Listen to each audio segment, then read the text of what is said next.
Hi friends, Pride and ப்ரெஜுடைஸோட chapter 27 இந்த வீடியோவில் பார்க்கலாம் வாங்க.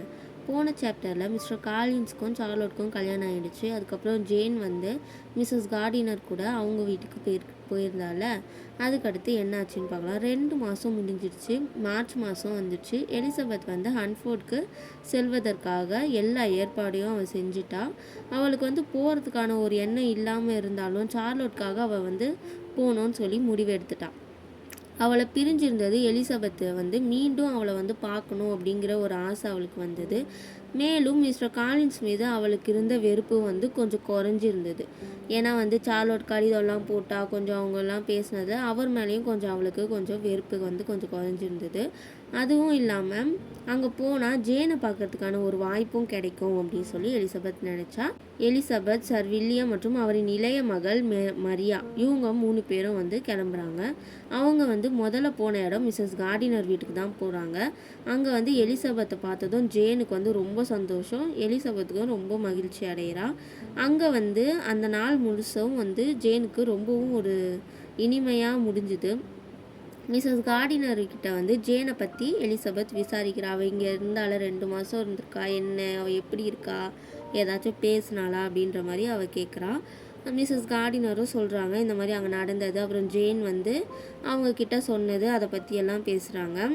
இதெல்லாம் வந்து கேட்கும்போது எலிசபெத்கே ஒரு முடிவுக்கு வந்துட்டா. ஜேன் வந்து அவங்களோட, அதான் மிஸ் பிங்க்லி அவங்களாம் இருந்தாங்களா, அவங்களோட நட்பை வந்து முழுசாக துண்டிச்சிட்டா அப்படின்றது உறுதியாக வந்து எலிசபெத்துக்கு புரியுது.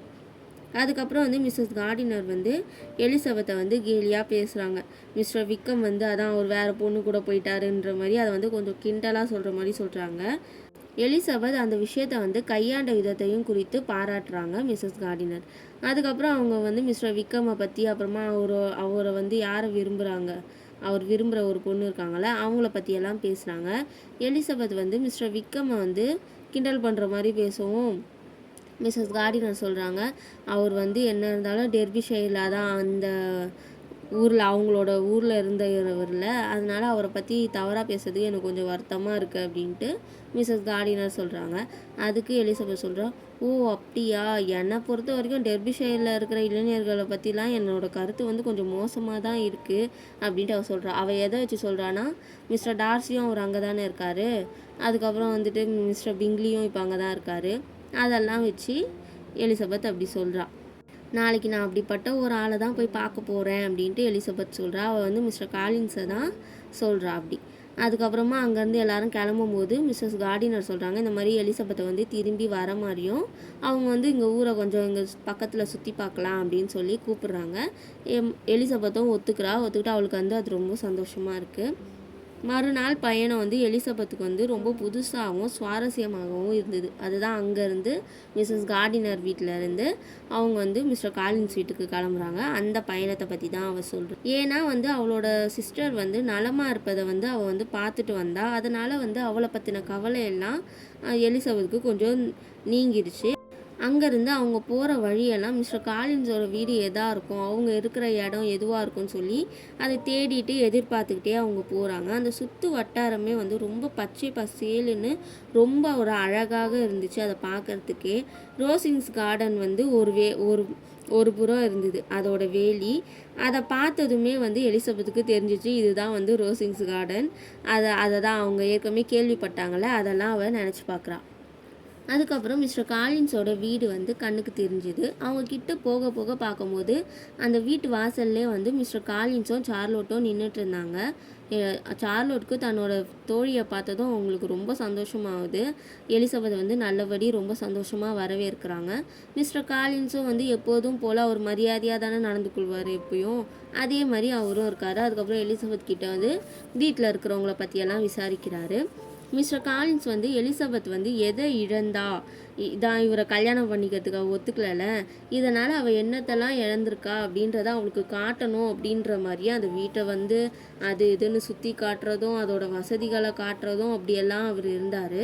இது எல்லாம் வந்து எல்லாருக்குமே புரியுது. சார்லோட்டுக்கும் அது புரியுது, எலிசபெத்துக்கும் புரியுது இவர் வந்து என்ன பண்ணுறாரு, அவரோட எண்ணம் என்னன்றது. அது எல்லாருக்கும் வந்து கொஞ்சம் ஒரு சங்கடமாக இருந்தாலும் ஆனால் அதை வெளியவும் காட்டிக்க முடியல. இதெல்லாம் எலிசபெத்துக்கு புரிஞ்சாலும் அவளால் எந்த ஒரு வருத்தத்தையும் வந்து அவளோட முகத்தில் முகத்தில் வந்து காட்டிக்கவே இல்லை.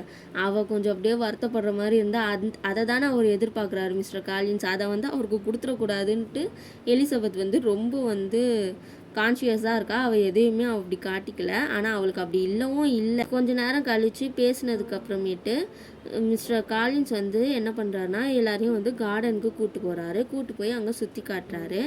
ஆனால் வந்து அங்கே தூரத்தில் வந்து ரோசிங்ஸ் கார்டன் தெரியுது. அந்த ஒரு அழகை, அந்த ஒரு வீட்டோட அழகை பார்க்கும்போது இந்த இதெல்லாம் ஒன்றுமே இல்லாத மாதிரி தான் இருக்குது.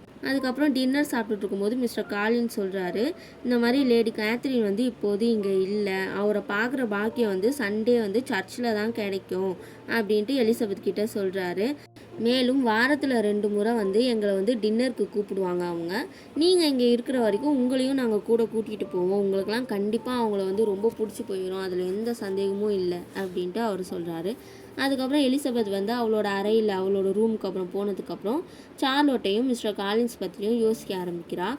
சார்லோட் வந்து சந்தோஷமாக தான் இருக்கிறா அப்படின்றது அவளுக்கு தெரியுது. அது மட்டும் இல்லாமல் மிஸ்டர் காலின்ஸை வந்து சில விஷயத்தில் வந்து எப்படியெல்லாம் அவள் வந்து கொண்டு போகிறா, எப்படி வழி நடத்துகிறா, அதில் அவள் எவ்வளோ சாமர்த்தியமாக இருக்கிறா அப்படின்றதையும் அவள் பற்றி யோசிக்கிறா. இதெல்லாம் யோசிக்கும் போது அவளுக்கு எல்லாமே கரெக்டாக தான் இருக்குது.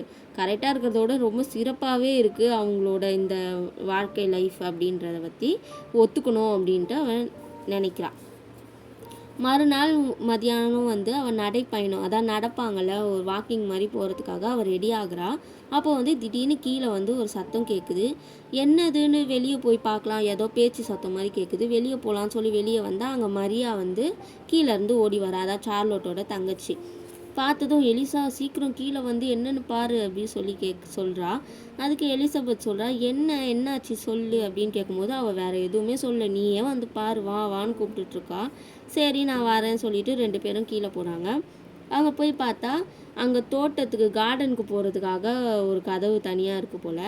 அங்கேருந்து பார்த்தா அங்கே வெளியே வந்து லேடி கேத்ரின் இருக்காங்கள்ல, அவங்களோட பொண்ணும் அவங்க கூட வந்து ஒரு லேடி வந்து, அதான் அந்த பொண்ணுக்கு வந்து ஒரு சொல்லி கொடுக்கறது அந்த மாதிரி ஒரு லேடி இருப்பாங்க, கூடவே இருப்பாங்க. நம்ம ஏற்கனவே சாப்டரில் பார்த்துருக்கோம்ல, அவங்களும் இருக்காங்க. 2 பேரும் அங்கே இருக்காங்க.